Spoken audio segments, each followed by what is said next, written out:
तव्हां असांजे मथां अजाण इंसाम लॻाया आहिनि, इन करे त असां ग़रीब आहियूं ऐं तव्हांजा नौकर आहियूं। पर मां हिकिड़ी ॻाल्हि तव्हांखे ॿुधाए छॾियां, इंसान ग़रीब हुजे या अमीर, पर उन्हनि सभिनि जो हिकु ई मालिक आहे। ऐं हू जेतिरो अमीरनि जो ॿुधंदो आहे न, ओतिरो असां ग़रीबनि जो बि ॿुधंदो आहे। अॼु ॾींहं ताईं कंहिं बि हवेलीअ में वॾी आवाज़ में नाहे ॻाल्हायो, ऐं तूं हिते ई बि असांखे पारा त ॾेई रही आहे। जिते बाहि लॻंदी आहे न, हंधु उहो ई सड़ंदो आहे रे सियाणी। ऐं जेका हिन महिल मुंहिंजे मथां क़यामत गुज़री रही आहे न, जेकॾहिं इहा क़यामत तुंहिंजे मथां अचे हा न, त शायदि तूं बि चुप करे कोन वेही आ। पर हुन में भला असांजो कहिड़ो ॾोह आहे, तूं ई ॿुधाए, असांजो कहिड़ो ॾोह आहे हिन ॻाल्हि में?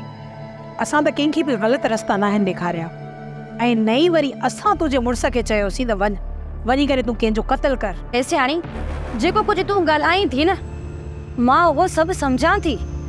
पहिरियां त साहिबा ते चोरीअ जो कूड़ो इल्ज़ाम हणायव, ख़बर नाहे उनखे तव्हां किथे गुम करायो आहे। जेकॾहिं उहे कूड़ तव्हां न ॻाल्हायो आहे त छो मरी आहे नादर, ऐं छो हुजे आहे मुंहिंजो मुड़ुस जेल जी अंदरि।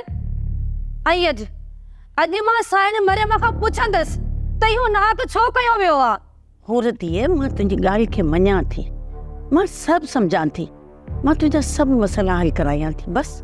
पर वॾी साइण, मूंखे साहिबा जो ॿुधायो। जे मूंखे नथा ॿुधायो त साइण मरियम सां मूंखे मिलायो, जेका पाण अची साहिबा खे वठी वई हुई। मरियम जी तबियत इंतिहाई ख़राबु आहे, तूं हींअर त मोटी वञ।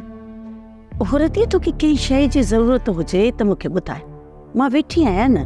बाक़ी हा, रेस वॾो अचे त मां हुनखे चई तुंहिंजे मुड़ुस खे आज़ादु करायां। वॾी साइण, मूंखे तव्हां ते पूरो पूरो भरोसो आहे। बसि साइण, मुंहिंजा मसइला हल कयो।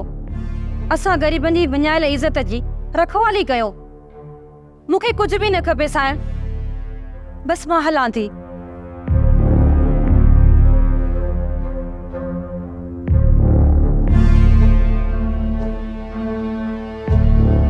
हिननि जो कहिड़ो ॾोह, अजाई कावड़ असांजी हिननि ते कान थी ठहे। ड्रामा सीरियल मक़तल तमाम एपिसोड्स ॾिसो हाणे HD क्वालिटीअ में।